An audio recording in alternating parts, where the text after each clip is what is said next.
ನಾನು ಸುಮಾರು 40 ಜಾತ್ರೆಗಳಿಗಿಂತ ಮೇಲೆ ಬಂದಿದ್ದೆ.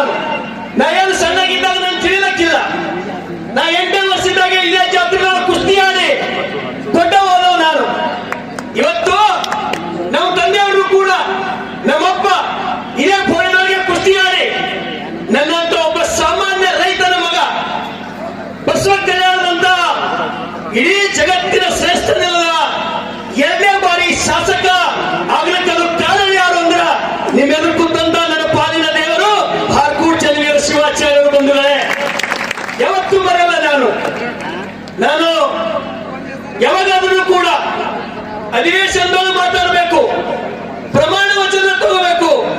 ಹಾರ್ಕೂಡ್ ಚನ್ನವೀರ ಶಿವಾಚಾರ್ಯರ ಹೆಸರು ತಗೊಳ್ಳಾದ್ರೆ ನಾನು ಪ್ರಮಾಣ ವಚನ ಯಾವತ್ತೂ ತಗೊಂಡಿಲ್ಲ. ನಾನು ನನ್ನ ಪಾಲಿನ ದೇವರನ್ನು ತಿಳ್ಕೊಂಡು ನಾನು ಭಾವಿಸ್ತೇನೆ. ಇವತ್ತು ನನ್ನ ಜನ, ನನ್ನ ರೈತರು ಸಾಕಷ್ಟು ತೊಂದರೆಯಲ್ಲಿದ್ದೀರಿ. ನೀವು ನನ್ನ ಗೊತ್ತದ, ಒಬ್ಬರ ಮನೆಗೆ ಪಾವು ಮಾಡಲಿಲ್ಲ, ಯಾರು ಗಾಬರಿ ಆಗ್ತಕ್ಕಂತ ಅವಶ್ಯಕತೆ ಇಲ್ಲ. ಪರಮ ಪೂಜ್ಯರು ಏನ್ ಹೇಳ, ಯಾರು ಗಾಬರಿಸ್ಬೇಡ್ರಿ, ಯಾರು ಎದಿ ಹೊರ್ಕೋಬೇಡ್ರಿ. ಮುಂದಿನ ಸಲ ಈ ಹಿಂದಿನ ವರ್ಷ ಹತ್ಕೊಂಡು ಡಬಲ್ ಮಾಲ್ ಬೆಳೆದಂತೇಳಿ ಪರಮ ಪೂಜ್ಯರ ಆಶೀರ್ವಾದ ಆಗ್ಯದ, ಪರಮ ಪೂಜ್ಯರ ಆಶೀರ್ವಾದ ಆಗ್ಯದ. ಬಂಧುಗಳೇ, ನಾನು ಕೂಡ ಒಬ್ಬ ರೈತನ ಮಗ. ನಾನು ನಸ್ಕಿನಾಗ 5 ಕೆಜಿ ಹೆಂಡಿ ಕೆಲಸ ಮಾಡಿದ್ದು ಇವತ್ತಿಗೆ ನೆನಪಲ್ಲ ನನಗೆ. ಚಲಗಾಲದಾಗ ನಮ್ಮ ಹೆಂಡಿ ಕೆಲಸ ಮಾಡಕ್ ಹತ್ತಿದ್ದು, ಆ ಹೆಂಡಿ ಕೈ ಹತ್ತಿರ ತಣ್ಣಗೆ ಹತ್ತಿತ್ತು ಹೆಂಡಿ. ಅಲ್ಲಿ ತನಕ ನನಗೆ ಅನುಭವದ. ಆಗ ಒಂದು ಮಾತನ್ನ ಹೇಳ್ತೇನೆ ನಿಮಗ, ನಮಗ ಒಳ್ಳೇದಾಗ್ತದ, ರೈತರಿಗೆ ಜಯ ಆಗ್ತದ, ರೈತರಿಗೆ ಜಯ ಆಗ್ಲೇಬೇಕಂತ ಹೇಳಿ ಇಲ್ಲಲ್ಲ ನೀವೆಲ್ಲ ಕಳಿಸಿರಿ ನನಗೆ ವಿಧಾನಸಭೆದೊಳಗ. ಅಲ್ಲಿನೂ ಕೂಡ ಚೀರಿ ನಿಮ್ಮ ಸಲುವಾಗಿ ನಾನು ಮಾತಾಡ್ತಕ್ಕಂತ ಕೆಲಸ ಮಾಡೀನಿ. ನಾನು ವ್ಯಸನ ಮುಕ್ತ ಉತ್ತರ ಕರ್ನಾಟಕ ಆಗ್ಬೇಕು, ವ್ಯಸನ ಮುಕ್ತ ಕಲ್ಯಾಣ ಕರ್ನಾಟಕ ಆಗ್ಬೇಕಂತ ಹೇಳಿ ನಿಮ್ಮ ಸಲುವಾಗಿ ನಾನು ಮಾತಾಡ್ತೇನೆ, ನಿಮ್ಮ ಸಲುವಾಗಿ ನಾನು ಚಿಂತನೆಯನ್ನು ಮಾಡ್ತೇನೆ. ಬಂಧುಗಳೇ, ಇಲ್ಲಿ ಸೇರಿದವರು 90% ಹೆಚ್ಚಿಗೆ ನಾವೆಲ್ಲರೂ ರೈತರು ಸೇರಿದ್ದೇವೆ, ರೈತರ ಮಕ್ಕಳು ಸೇರಿವೆ, ರೈತ ಕುಟುಂಬದ ಹೆಣ್ಮಕ್ಳು ಸೇರಿವೆ.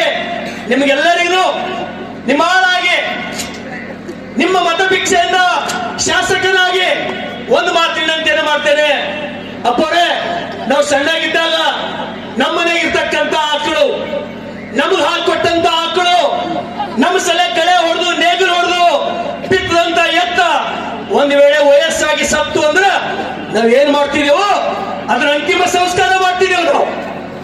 ಅದು ಚಲೋ ಹೂಳಿ, ಅವ JCB ಇದ್ದಿಲ್ಲ, ಆಳ ಹಚ್ಚಿ ಹೂಳಿ ಆಕಳಿಗಾಗ್ಲಿ ಎತ್ತಿಗಾಗ್ಲಿ ಅಂತಿಮ ಸಂಸ್ಕಾರ ಮಾಡಿ 2 ಹನಿ ಕಣ್ಣೀರ್ ಹಾಕ್ತಿದ್ವಿ ನಾವು ಕಣ್ಣೀರ್ ಹಾಕ್ತಿದೆವು. ಆದ್ರ ನನಗೆ ಇವತ್ತಿಗಪ್ಪವ್ರೆ ಎಷ್ಟೋ ಕಡೆ ಹೋಗಿನಿ, ಎಲ್ಲೂ ಆಕಳದಾಲಿ ಎತ್ತಿಂದಾಲಿ ಅಂತಿಮ ಸಂಸ್ಕಾರ ನಂಗೆ ನೋಡೋದು ಸಿಗಲಾಗಿದಪ್ಪವ್ರೆ. ನಾವೆಲ್ಲರೂ ರೈತ ಕುಲದವರು, ನಿಮ್ಮ ಕೈ ಮುಗಿದು ನಿಮ್ಮ ಪಾದಕ್ಕೆ ನಮಸ್ಕಾರ ಮಾಡಿ ನಿಮ್ಮ ಭಿಕ್ಷಾ ಕೇಳ್ತೀನಿ. ದಯಮಾಡಿ ಯಾ ಹಸು ನಿಮ್ಗೆ 20 ವರ್ಷ ನಿಮ್ಮ ಜೀವನದುದ್ದಕ್ಕೂ ಹಾಲು ಕೊಟ್ಟದ, ಯಾ ಎತ್ತು ನಿಮ್ಮ ಸಲ ದುಡ್ದದ, ನಿಮ್ಮ ಸಲ ಬಿತ್ತಣಿಕೆ ಮಾಡದ, ನಿಮ್ಮ ಸಲ ಕಡೆ ಹೊಡೆದದ, ನಿಮ್ಮ ಸಲ ನೇಗಿಲು ಹೊಡೆದದ, ಅದು ವಯಸ್ಸಾದ ಮೂಲಕ ಕಟ್ಕರಿಗೆ ಮಾಡಿ ಬಂದೇವು ಅಂದ್ರ ನಮ್ಗೆ ಯಾರನ್ನು ಕ್ಷಮೆ ಮಾಡಲ್ಲ, ದೇವ್ರನ್ನು ಕ್ಷಮೆ ಮಾಡಲ್ಲ, ದೇವ್ರನ್ನು ಕ್ಷಮೆ ಮಾಡಲ್ಲ. ದಯಮಾಡಿ ಅಂತ ಕೆಲಸ ನಿಮ್ಮಲ್ಲಿ ನಡಿಬಾರ್ದು. ನಿಮಗೆ ಯಾರಿಗಾರೆ ನಿಮ್ಗೆ ಆಕಳ ವಯಸ್ಸಾಗಿತ್ತು, ಎತ್ತಿಗೆ ವಯಸ್ಸಾಗಿತ್ತು, ನಿಮಗೆ ಸಾಕ್ಲಿಕ್ಕಾಗಿಲ್ಲ ಅಂದ್ರ ಬಸವ ಕಲ್ಯಾಣ ಕಳಿಸಿ ನಾಶ ಆಗ್ತೀನಿ. ದಯಮಾಡಿ ಕಟ್ಕರ್ ಮನಿ ಸೇರ್ಸ ಕೆಲಸ ಮಾಡಲ್ಲ ಅಂತ ಹೇಳಿ ಇಲ್ಲೇ ಕುಂತಲ್ಲೇ ಎಲ್ಲರೂ ಪ್ರಮಾಣ ಮಾಡ್ಬೇಕಂತ ಹೇಳಿ ನಾನು ವಿನಂತಿಯನ್ನು ಮಾಡ್ತೇನೆ. ನಾವೇನಾಗಿವಿ, ನಮಗ್ ಸ್ವಾರ್ಥ, ನಮಗ್ ಬೇಕಾಗತ್ತಂತ ಯೂಸ್ ಮಾಡ್ಕೋಬಹುದು, ನಮಗ್ ಬೇಕಾಗತ್ತ ಉಪಯೋಗ ತಕ್ಕೋಬಹುದು. ಬ್ಯಾಡ್ದಾರ ಮೇಲೆ ಇದು ಮಾಡ್ತಕ್ಕಂಥ ಧರ್ಮ ನಿಜವಾದ ರೈತರ ಧರ್ಮ ಅಲ್ಲ. ಅಪ್ಪರೇ, ಈ ದೇಶದೊಳಗ ಒಬ್ಬ ರಾಜ ಇದ್ದಪ್ಪರೇ, ಒಬ್ಬೊಂದು ದೊಡ್ಡ ರಾಜ, ದೊಡ್ಡ ಆಸ್ತಿ ಪಾಸ್ತಿ, ದೊಡ್ಡ ಆಡಳಿತ, ಲಕ್ಷ ಕೋಟಿ ಕೇಳಬೇಕೆಲ್ಲರೂ. ಆದ್ರೆ ಅವನಿಗೆ ಗಂಡು ಮಗು ಇರಲಿಲ್ಲ. ಏನ್ ಮಾಡ್ಬೇಕು, ಉತ್ತರಾಧಿಕಾರಿ ಯಾರಾಗಬೇಕು, ನನಗೆ ಸಂತಾನ ಇಲ್ಲ. ಅದೇ ಆಸ್ಥಾನದಲ್ಲಿ ಇರ್ತಕ್ಕಂಥ ಒಬ್ಬ ಸ್ವಾಮೀಜಿಗಳು, ಪರಮ ಪೂಜ್ಯರು ಅವ್ರಿಗೆ ಹೋಗಿ ಹೇಳ್ತಾನ, ನಿನ್ 100ಕ್ಕೆ 100 ನಿನ್ನ ಮಗ ಆಗ್ತದ, ನಿನ್ನ ಗಂಡು ಸಂತಾನ ಆಗ್ತದ, ಆದ್ರೆ ಒಂದು ಕೆಲಸ ಮಾಡ್ಬೇಕು, ಸೌಂಡ್ ಕರೆಕ್ಟ್ ಕೊಡ್ಬೇಕಪ್ಪ, ಸೌಂಡವ್ರು ಯಾರಿದ್ದೀರಿ? ನಿನ್ನ ಗಂಡು ಸಂತಾನ ಆಗ್ತದ, ಆದ್ರ ಒಂದು ಕೆಲಸ ನೀನು ಮಾಡ್ಬೇಕು. ಏನು ಮಾಡ್ಬೇಕು ಗುರುಗಳೇ? ಏನ್ ಮಾಡ್ಬೇಕು ಹೇಳ್ರಿ? ನಾನು ರಾಜ, ನಾ ಬಹಳ ದೊಡ್ಡ ರಾಜ, ಏನ್ ಬೇಕಾದ್ರೂ ಮಾಡ್ತೀನಿ ಅಂದಾಗ ಸ್ವಾಮೀಜಿಗಳು ಹೇಳಿದ್ರು, ಏನಿಲ್ಲ ಒಂದ್ ಯಾವಾದ್ರೆ ಹುಡುಗ ಬಲಿ ಕೊಡ್ಬೇಕಾಗ್ತದ ಅಂತ ಹೇಳಿದ್ರು. ಒಂದ್ ಯಾವಾದ್ರೆ ಹುಡುಗ ಬಲಿ ಕೊಡ್ಬೇಕು, ಬಲಿ ಕೊಟ್ಟಾಗ ಮಾತ್ರ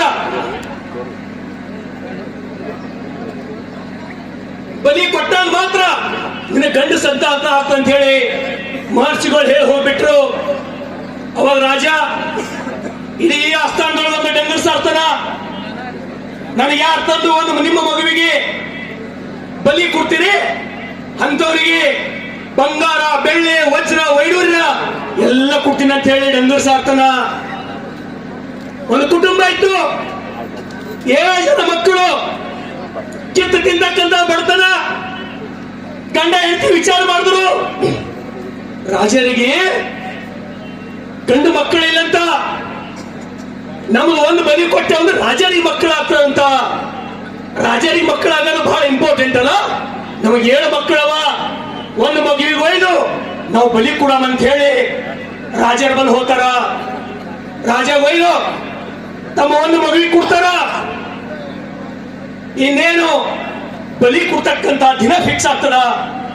ಫಿಕ್ಸ್ ಆದಾಗ ರಾಜರು ಎಲ್ಲರೂ ಸೇರಿರ್ತಾರ, ಮಗುವಿಗೆ ಕರೀತಾರ, ನೋಡಪ್ಪ ಇವತ್ತು ನಿನಗೆ ಬಲಿ ಕೊಡ್ಲತ್ತೀವಿ ನಾವು, ನಿಂದೇನಾರ ಕೊನೆ ಆಸೆ ಇದ್ರ ಹೇಳು, ಈಡೇರಿಸ್ತೀವಿ ಅಂತ ಹೇಳಿ ರಾಜರು ಹೇಳಿದ್ರು.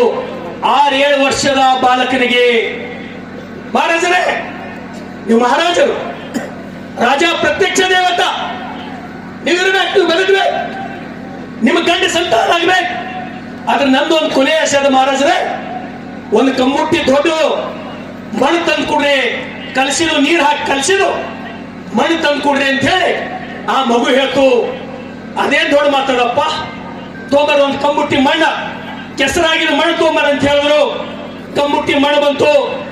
ರಾಜರ ಎದುರುಗಡೆ ಆ ಮಗು ಏನ್ ಮಾಡ್ತಂದ್ರ 4 ಮನಿ ಕಟ್ತು ಕೆಸರಿನೊಳಗೆ. 4 ಮನಿ ಕಟ್ತು. ರಾಜರೇ 4 ಮನಿ ಕಟ್ಟಿನ ರಾಜರೇ ನಾನು. ರಾಜರ ಎದುರುಗಡೆ ಒಂದು ಮನಿ ಒದಿತು, ಆ ಮನಿ ಬಿತ್ತು ಹೋಯ್ತು. ರಾಜರ ಎದುರುಗಡೆ 2ನೇ ಮನಿಗೆ ಒದಿತು, 2ನೇ ಮನಿನ ಬಿದ್ದು ಹೋಯ್ತು. ರಾಜರ ಎದುರುಗಡೆ 3ನೇ ಮನಿನ ಒದಿತು, 3ನೇ ಮನಿನ ಬಿದ್ದು ಹೋಯ್ತು. ಕೊನೆ ಮನಿಗೆ ಆ ಮಗು ಒದಿಲಿಲ್ಲಪ್ಪವ್ರೆ. ರಾಜರ ಗಾಬರಿ ಆದ್ರು. 7 ವರ್ಷದ ಮಗು, ಏನಪ್ಪ ಯಾಕೆ ಹಿಂಗ್ ಮಾಡ್ದೆ? ರಾಜರೇ, ಮೊದಲನೇ ಮನೆ ನನ್ನ ಮನೆ, ನನ್ನ ತಾಯಿ ತಂದೆ ನನಗೆ ಸಾಕಿದಂತ ಮನೆ. ಆ ಮನೆ ನನ್ನ ತಾಯಿ ತಂದೆಗೆ ನನಗೆ ಸಾಕ್ಲಿಕ್ಕಾಗಿಲ್ಲ. ಅವರಿಗೆ ಬಂಗಾರ, ಬೆಳ್ಳಿ, ವಜ್ರ ಸಿಕ್ತಂತ ಹೇಳಿ ಆ ಆಶಕ್ಕಾಗಿ ನನ್ನ ತಾಯಿ ತಂದೆ ಬಲಿ ಕೊಟ್ಟರಲ್ಲ, ಅಂತ ಮನೆಯಾಗ ಇದ್ದರೇನು ಬಿಟ್ರೇನಂತ ಹೇಳಿ ಆ ಮನೆ ಒದ್ದಿನ್ರಿ ಮಹಾರಾಜರೇ ಅಂತ ಹೇಳ್ತು. 2ನೇ ಮನೆ ಯಾಕೊಂಡಪ್ಪ? 2ನೇ ಮನೆ ಬೀದರ್ ಜಿಲ್ಲೆಯ ಈ ರಾಜ್ಯದ ಪೌರಾಡಳಿತ ಸಚಿವರು, ನನ್ನ ಆತ್ಮೀಯ ಸ್ನೇಹಿತರು, ಈ ಜಿಲ್ಲೆಯ ಪ್ರಭಾವಿ ರಾಜಕಾರಣಿಗಳು ಆದಂತ ಸನ್ಮಾನ್ಯ ಶ್ರೀ ರಹೀಂ ಖಾನ್ ಅವರಿಗೆ ತಮ್ಮೆಲ್ಲರ ಪರವಾಗಿ ಹಾರ್ದಿಕವಾದ ಸ್ವಾಗತವನ್ನು ಮಾಡ್ತೇನೆ. ದಯಮಾಡಿ ಚಪ್ಪಾಳೆ ತರಬೇಕೆಲ್ಲರೂ.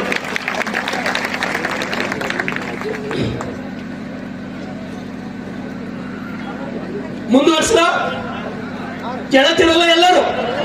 ಓಕೆ, ಧನ್ಯವಾದಗಳು. ಒಂದೇ ಮನೆ ಒದಿತು. ನನ್ನ ತಾಯಿ ತಂದೆ ನನಗೆ ಯಾರು ಹರಿದಾರೋ ಅವ್ರಿಗೆ ಬಳಸ್ಕೋಬೇಕಂತಿಲ್ಲ, ಅಂತ ಮನೆ ಏನ್ ಮಾಡ್ಲಂತ ಹೇಳಿ ಆ ಮಗು ಒದಿತು. 2ನೇ ಮನೆ ನನ್ನ ಬೀಗರ ನೆಂಟರದವ ರಾಜರೇ, ನನ್ನ ಬಂಧು ಬಳಗ, ನಮ್ಮ ಅವ್ವ ಅಪ್ಪ ತಪ್ಪು ಮಾಡಿದಾಗ ಅವ್ರು ಬಂದು ಮಗನಿಗೆ ಬಲಿ ಕೊಡಬೇಡವ ಅಂತ ಹೇಳಿ ಹೇಳಿಲ್ಲ. ಅಂತ ಬೀಗರ ನೆಂಟ್ರಿ ಇದ್ರೆ ಏನ್ ಮಾಡ್ಲ ಅಂತ ಹೇಳಿ ಅದನ್ನು ನಾನು ಒತ್ತು ಹಾಕಿನ ಮಹಾರಾಜರೇ, ಬೀಳಿಸಿನ ಮಹಾರಾಜರೇ ಅಂತ ಮಗು. 3ನೇ ಯಾಕೋದ್ಯಪ್ಪ ಮಹಾರಾಜರೇ? 3ನೇದು ನಿಮ್ಮ ಅರಮನೆ, ನಿಮ್ಮ ಅರಮನೆ ಒತ್ತಿ ಕಡಾಕಿದೆ. ರಾಜ ಆದಂತವನು ಪ್ರತಿಯೊಬ್ಬರಿಗೆ ಕಾಯ್ಬೇಕು, ನಿಮ್ಮ ಸ್ವಾರ್ಥಕ್ಕಾಗಿ. ನಿಮಗೆ ಸಂತಾನ ಇಲ್ಲ ಅಂತ ಹೇಳಿ ನನ್ನಂತ ಬಡ ಮಗುವಿಗೆ ಬಲಿ ಕೊಡ್ಲತ್ತಿರಲ್ಲ, ನೀವು ನಿರರ್ಥಕ ಅಂತ ಹೇಳಿ ಒಡ್ಡಿನಿ ಅಂತ ಹೇಳಿ ಮಹಾರಾಜರಿಗೆ ಹೇಳ್ತು. 4ನೇ ಮನೆ ಏನಪ್ಪಾ ಅಂತ ಕೇಳಿದ್ರು ಮಹಾರಾಜರು.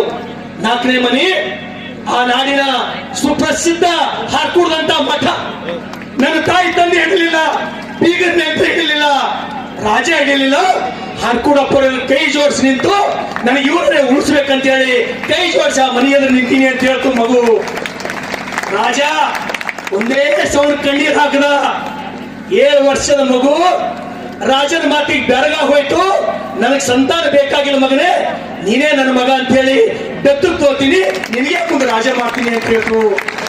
ಬಂಧುಗಳೇ, ಯಾಕೆ ಈ ಮಾತು ಹೇಳ್ತೀನಿ? ನಮ್ ಸ್ವಾರ್ಥಕ್ಕಾಗಿ ಏನ್ ಬೇಕಾಗಿಲ್ಲ ಮಾಡ್ತೀವಿ ನಾವು, ಯಾರಿಗೂ ಬಲಿ ಕೊಡ್ತೀವಿ. ನೋಡ್ದಾಗ ಶ್ರೀಮಂತ ಆಗ್ಬೇಕು, ಧರ್ಮ ಹೆಂಗ್ ಉಳಿಬೇಕು ನೋಡ್ಲತ್ತಿರಲ್ಲ. ಪಕ್ಕದ ಬಾಂಗ್ಲಾದೇಶದೊಳಗ ಎಲ್ಲಿ ಧರ್ಮದವರು ಅನ್ಸಲ್ಲ, ಧರ್ಮಕ್ಕಾಗಿ ಎಷ್ಟು ಧರ್ಮದ ಕಾರ್ಯಗಳಾದ್ರೂ ಹಗಲತ್ ಲೈವ್ ಇಟ್ಟು ಮಧು ಚಂದ್ರದಾಸ್ ಅಂತಕ್ಕಂತ ಒಬ್ಬ ಯುವಕನಿಗೆ ಹಾಡಗಲ ಗಿಡ ಕಟ್ಟಿ ಸುಡ್ತಕ್ಕಂತ ಪ್ರಕರಣ ಇವತ್ತಿನ ನೋಡಿದ್ರ ಮೈ ಚುರ್ರ ಅಂತದ. ಬಂಧುಗಳೇ, ಮೈ ಚುರ್ರ ಅಂತದ. ಏನಪ್ಪ ಇದೇ ರೀತಿ ಆದ್ರ ಈ ದೇಶದ ಪರಿಸ್ಥಿತಿ ಹೆಂಗ, ನಾವ್ ಹೆಂಗ್ ಬದುಕಬೇಕು? ಇಂಥವೆಲ್ಲ ಬದಲಾವಣೆ ಮಾಡೋ ಸಲುವಾಗಿ ಈ ಧರ್ಮದ ಕಾರ್ಯಕ್ರಮಗಳು ಪರಮ ಪೂಜ್ಯರು ಇವತ್ತೇನೋ ಚಿತ್ತರಿಗೆ ಪರಮ ಪೂಜ್ಯರು ನನಗ ಆಶೀರ್ವಾದ ಮಾಡಿದ್ರು. ಏನಪ್ಪ ನಿಮ್ ಚಿಂತನೆ ಒಳ್ಳೇದಿದೆ ಅಪ್ಪರೇ, ನಾನು 2ನೇ ಬಾರಿ ಶಾಸಕ, ಎಲ್ಲಿ ತನಕ ಬದುಕಿರ್ತೀನೋ ಅಲ್ಲಿ ತನಕ ವ್ಯಸನ ಮುಕ್ತ ಕಲ್ಯಾಣ ಕರ್ನಾಟಕ ಮಾಡ್ಬೇಕಂತ ಹೇಳಿ ನಾನು ಪ್ರಯತ್ನ ಮಾಡ್ತೇನೆ. ಅದ್ರ ವಿರುದ್ಧ ನಾನು ಹೋರಾಟ ಮಾಡ್ತೇನೆ. ನಿಮ್ಮೆಲ್ಲರ ಆಶೀರ್ವಾದ ನನ್ನ ಮೇಲೆ ಇರಲಿ. ಮತ್ತೊಮ್ಮೆ ನಿಮ್ಮೆಲ್ಲರ ಪಾದಗಳಿಗೆ. ಫ್ಲಾಟ್ ಖರೀದಿಸುವ ಪ್ಲಾನ್ ಇದ್ದೀರಾ? ಹಾಗಾದ್ರೆ ಕೇತಕಿ ಡೆವಲಪರ್ಸ್ ನಲ್ಲಿ ಮೂಲಭೂತ ಸೌಕರ್ಯಗಳುಳ್ಳ CC road, footpath, garden, under drainage, water supply, ಉತ್ತಮ ಪರಿಸರವುಳ್ಳ ಫ್ಲಾಟ್ಸ್ ಲೇಔಟ್ ಲಭ್ಯ. ಬೀದರ್, ಹುಮ್ನಾಬಾದ್ ಸೇರಿದಂತೆ ಹಲವು ಭಾಗಗಳಲ್ಲಿ ಸುಂದರ ಲೇಔಟ್ಗಳಿದ್ದು ಅತ್ಯುತ್ತಮ ಬೆಲೆ, ಇಎಂಐ ಸ್ಕೀಮ್ ಅನ್ನು ಲಭ್ಯ. ಹಾಗಿದ್ರೆ ತಡೆಯಾಕೆ? ಹಿಂದೆ ಸಂಪರ್ಕಿಸಿ 7676474747 ಎಂಡಿ ಸಂಗಮೇಶ್ ಚಿದ್ರಿ, ಹುಮ್ನಾಬಾದ್. ಗ್ರಾಹಕರ ಸ್ಯಾಟಿಸ್ಫ್ಯಾಕ್ಷನ್ ನಲ್ಲಿ ನಂಬರ್ 1 ತೃಪ್ತಿಕರದಾಯಕವಾದ ಹುಮ್ನಾಬಾದ್ನ ಎಸ್ವಿ ಟಿವಿಎಸ್ ಶೋರೂಮ್ ನಿಮಗಾಗಿ ತರುತ್ತಿದೆ ಹೊಸ ಮಾಡೆಲ್ಗಳ ಹೊಸ ಬೈಕ್ಗಳು. ಇಲ್ಲಿ ಟಿವಿಎಸ್ ನ ಸ್ಪೇರ್ ಪಾರ್ಟ್ಸ್ ಹಾಗೂ ಸರ್ವಿಸ್ ಕೂಡ ಲಭ್ಯ. ಹಾಗಿದ್ರೆ ತಡೆಯಾಕೆ? ಹಿಂದೆ ಭೇಟಿ ನೀಡಿ. ನಾಗಲಕ್ಷ್ಮಿ ಧಾಬಾ ಹತ್ತಿರ, ಗುಲ್ಬರ್ಗಾ ರೋಡ್, ಹುಮ್ನಾಬಾದ್. ಹೆಚ್ಚಿನ ಮಾಹಿತಿಗಾಗಿ ಸಂಪರ್ಕಿಸಿ 8494951009.